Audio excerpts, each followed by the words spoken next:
The Holy Gospel according to Mark, the 12th chapter. Glory to you, O Lord. As Jesus taught, he said, "Beware of the scribes, who like to walk around in long robes and be greeted with respect in the marketplaces, and to have the best seats in the synagogues and places of honor at banquets. They devour widows' houses, and for the sake of appearance say long prayers. They will receive the greater condemnation." He sat down opposite the treasury and watched the crowd putting money into the treasury. Many rich people put in large sums. A poor widow came and put in 2 small copper coins, which are worth a penny. Then he called his disciples and said to them, "Truly I tell you, this poor widow has put in more than all those who are contributing to the treasury. For all of them have contributed out of their abundance. But she, out of her poverty, has put in everything she had, all she had to live on." The Gospel of the Lord. Praise to you, O Christ. Please be seated.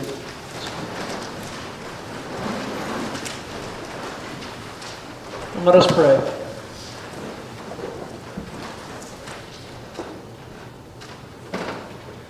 Holy God, we come together as a church to seek to do your will.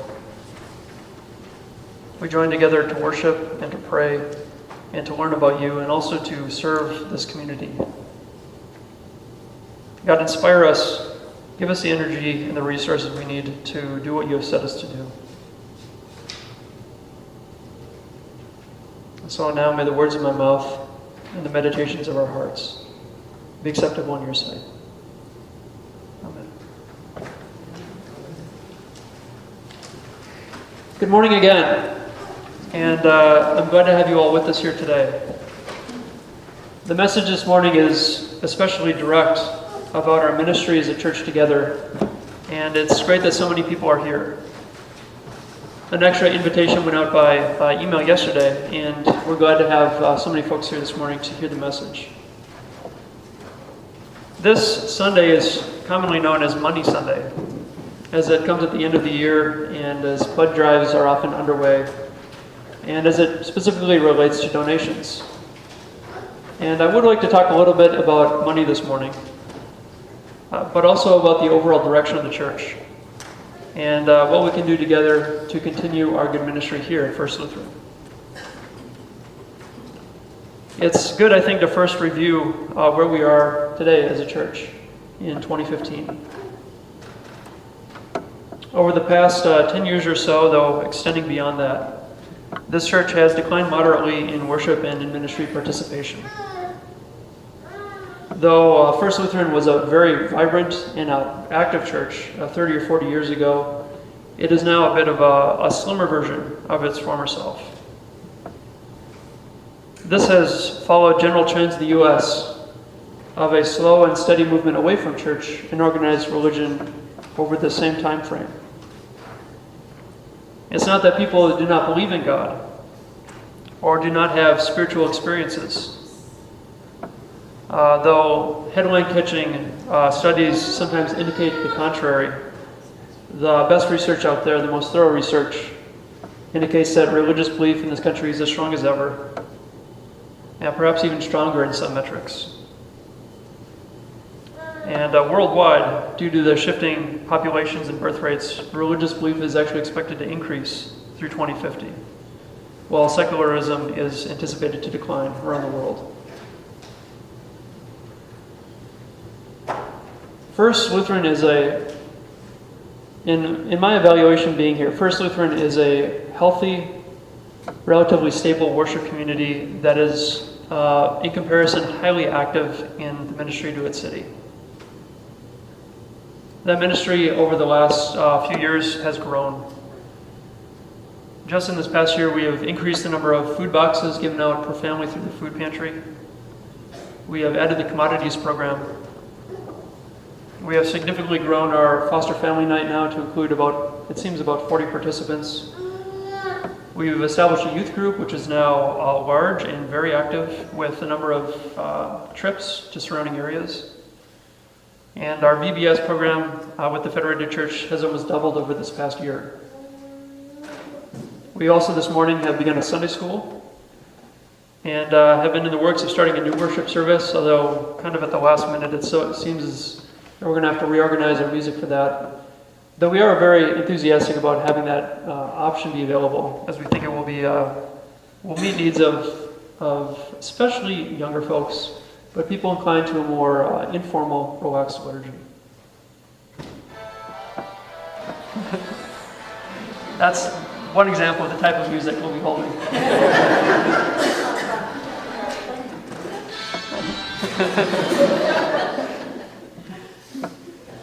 And in addition to those efforts, we continue to hold our Bible studies, our gathering place, our Welka events, and occasional social activities such as Bunko earlier this last month. In addition, there's been a great deal of property renovation here at the church. Over the last couple of years, we've repainted this beautiful sanctuary. We've entirely renovated the basement of the church. We've made considerable repairs over at the parsonage, and of course completely overhauled the fellowship hall this last summer.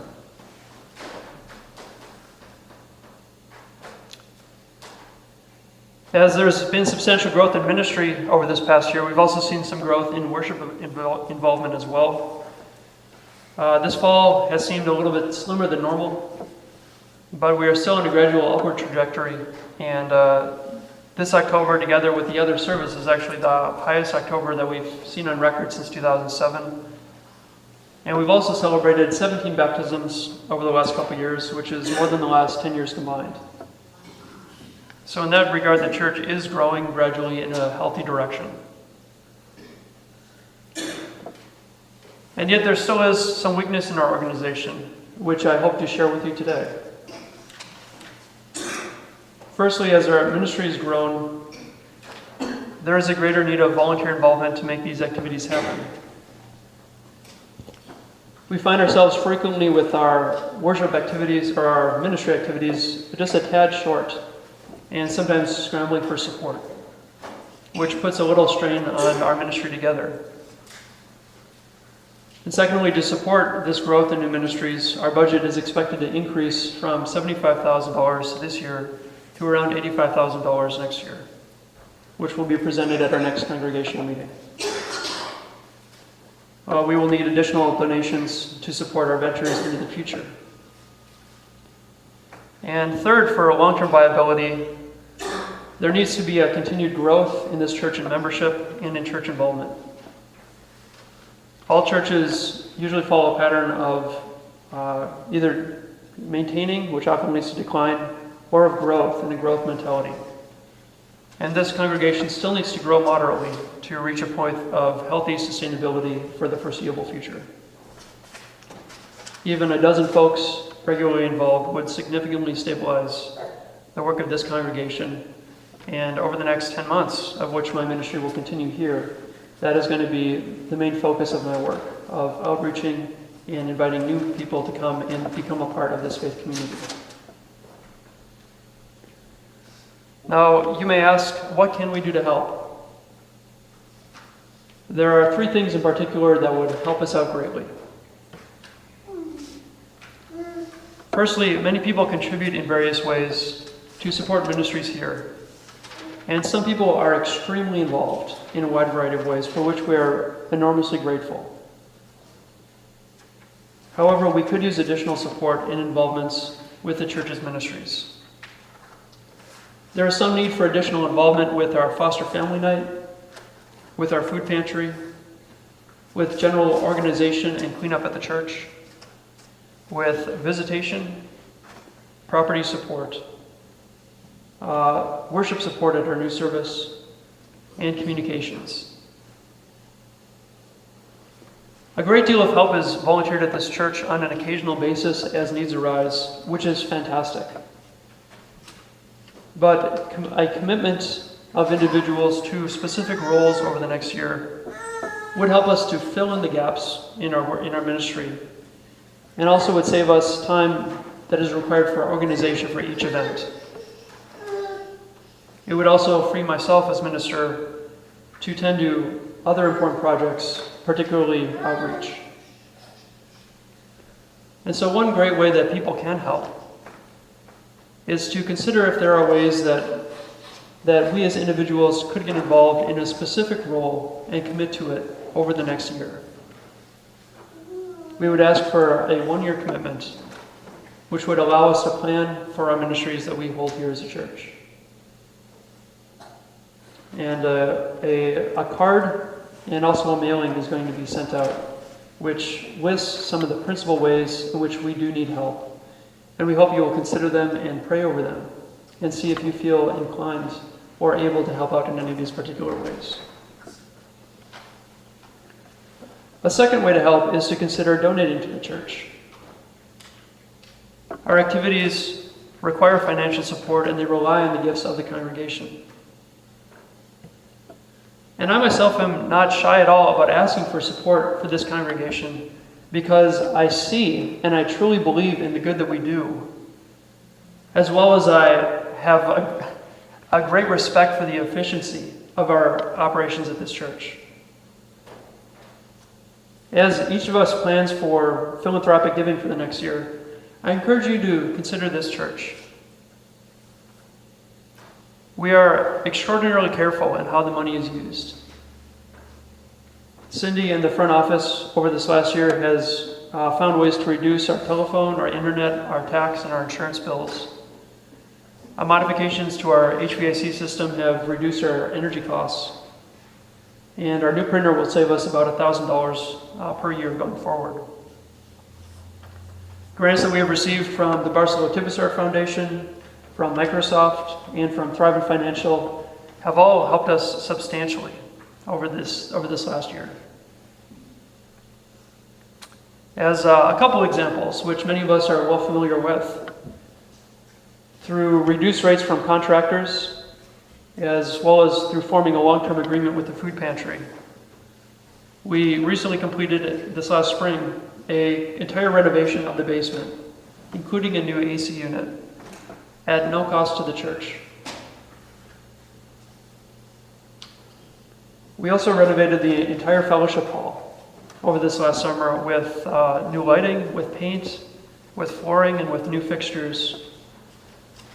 And through the extraordinarily generous volunteer work of people in this congregation, as well as through charitably negotiated rates with our contractors, we were able to complete this project at a cost of, to this church, of $11,000, which is extraordinary. Also, the money required to support our current minister, myself, is just about half the amount that is normally required for a full-time pastor. And we are able to do that and support that because of my particular living arrangement, being a single guy. And also because of the very generous gifts that were given to me to support me in my ministry preparation. And so we were able to operate as a church almost as efficiently, how do I say it? The cost of our entire church operations here at this church, of all of our personnel and bills and utilities and materials, everything involved, is about as much as it would cost to have a full-time first call pastor here. So the efficiency of our operations is extraordinary here. And I myself feel comfortable donating to this church and put it forth as a good option for all people to consider donating to. The scriptures do not specify how much people should give. And while there's no set amount, I myself encourage the traditional tithe, giving 10% of one's income to charitable efforts. It is for myself a healthy discipline, and it brings me a great deal of joy to be able to give. And I encourage very much aligning your giving with your passion.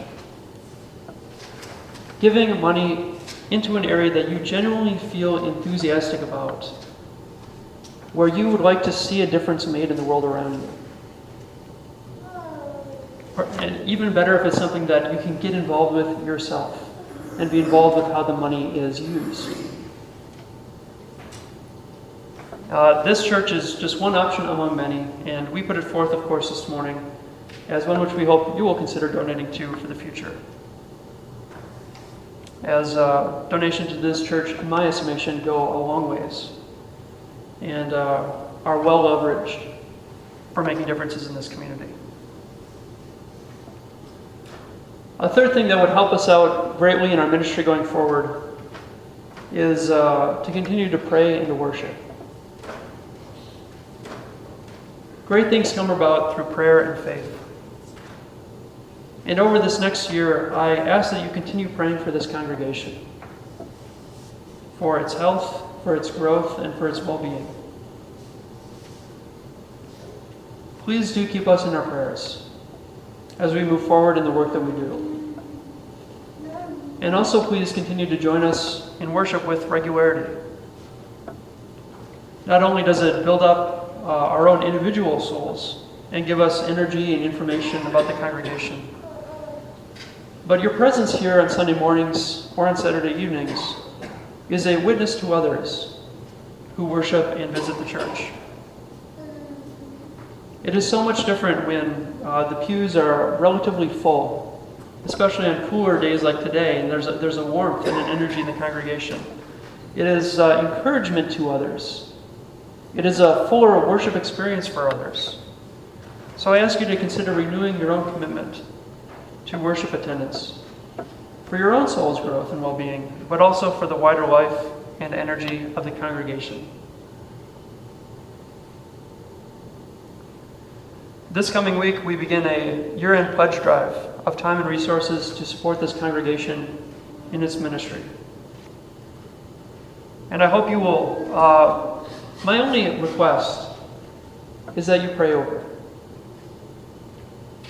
That we'll look it over and pray and see if God is leading you to help in any particular way to strengthen and support the work of this congregation.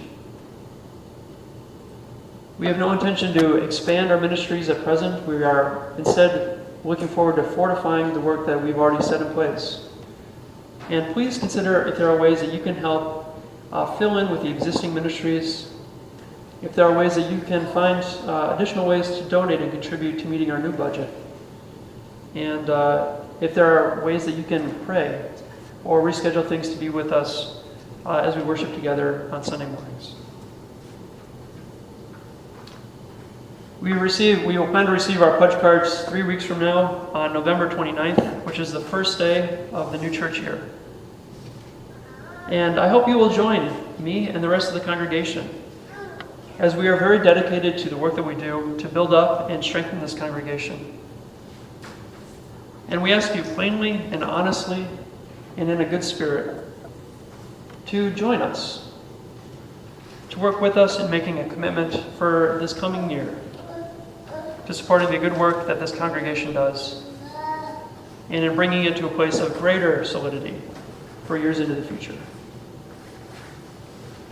Thank you again for being here today, and God's blessings to you all. And all God's people said.